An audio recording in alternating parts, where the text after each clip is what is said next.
I said sneak in, but yes, they were a second seed. They did rattle off 5 wins in a row and had to win that Week 18 game versus the Miami Dolphins to really solidify that second seed.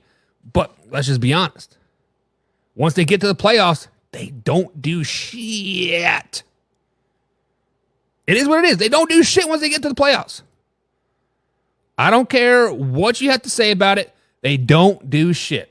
So, James, you are absolutely correct. I wish I could bring your comment up. For some reason, guys, the comments are not popping up on my screen, but I got them pulled up. Mark Lewis is in the chat as well. Looks like he's a Chiefs fan. What's up, Mark? Fellow Kansas City Chiefs fan myself here. He says, who are the Buffalo Bills? Do they still have a team?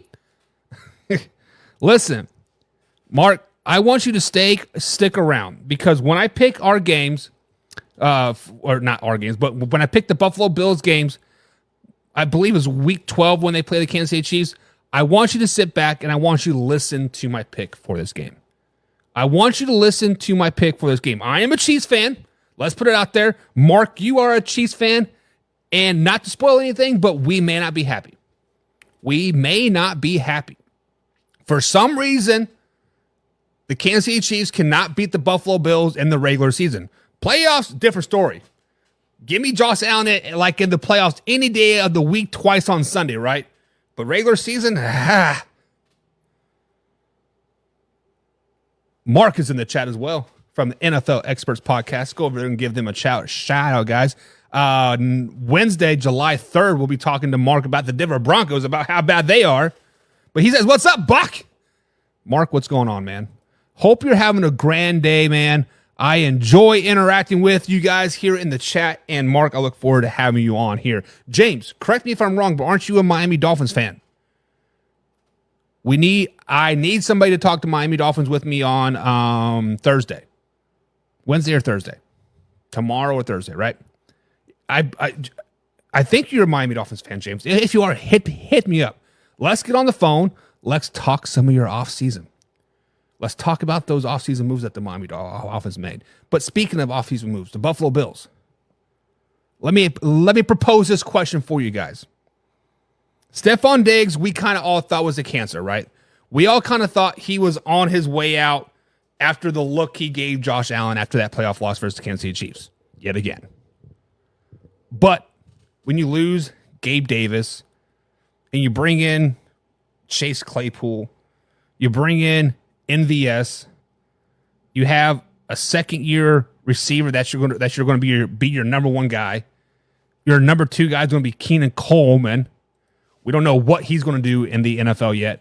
And then your number three, number four receiver are going to be Curtis Samuel, right? He is, quote, the vet on the team, 27 years old. Second-round pick from Carolina from 2017. When you look at this receiver room for the Buffalo Bills, guys, are you impressed with them at all? Are you scared of them at all? It might even say the kid's name right, Shakar. He had a hell of a season last year. I will give him that. He kind of came off the map and kind of exploded.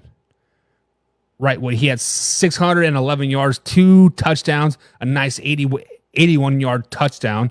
I do remember that one.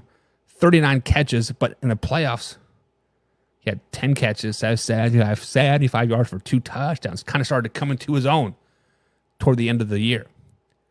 But now he isn't the third receiver. He is the guy. Let's just be honest. He is the guy in Buffalo. So let me ask you guys this question. Do the Buffalo Bills receiver core, have they gotten better this offseason? Minus Gabe Davis, minus Stefon Diggs, insert draft pick Keenan Coleman, insert MVS, insert Chase Claypool. Are they better at all? Let's ask that question. Are they better? Let's have a conversation about it. Are they better? I don't see it. I don't see any way, shape, or form that they are better at all. I don't think they even have an opportunity to be better than what they were last season. I'm going to open the floor up to you guys. Do you think they got better? Got my man WB Ant in the chat as well. What's up, WB Ant? My man was complaining about the Heat yesterday It's even hotter today. At least here in Louisville, Kentucky, it's 95 degrees right now, per what my computer says. Hopefully, you're all staying out there, Ant. James Chamberlain says, yes, Dolphins land for life. Timing to do that will be a challenge. James, hit my inbox, and we'll discuss of what we can do. Speaking of pigskin pundits, my man John Peebles is in the chat. He's a CFO of the Pigskin Punt. He says, what up, all? What up, though? What up, though, as they say in Detroit. What up, though? WBN says, Curtis Samuels is decent, but like you said, nobody is scared of that wide receiver core. Nobody in the NFC should be scared of that wide receiver core.